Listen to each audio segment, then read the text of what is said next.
আজ সকালে জাহাজ ডক করেছে সাভোনা, ইটালির একটা শহর, ছবির মতো সুন্দর।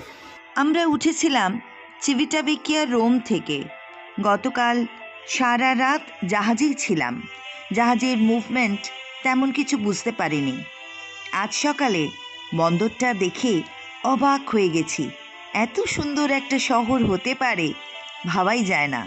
পাহাড় দিয়ে ঘেরা, সুন্দর বাড়ি, সুন্দর রাস্তা, ঠিক যেন একটা মডেল সিটি। জাহাজ আজকে সকালবেলায় দাঁড়িয়ে গেছে, আবার বিকেলবেলা ছেড়ে দেবে। সারা রাত ধরে জাহাজ চলবে। শহরটা জাহাজের একদম উপরে চলে এসেছি, সেখান থেকেই দেখছি ছবির মতো একদম পরিষ্কার সুন্দর রাস্তা, গাড়ি যাচ্ছে, ভীষণ সুন্দর। আর জাহাজের ভেতরে রয়েছে প্লেগ্রাউন্ড, ফুটবল খেলা চলছে।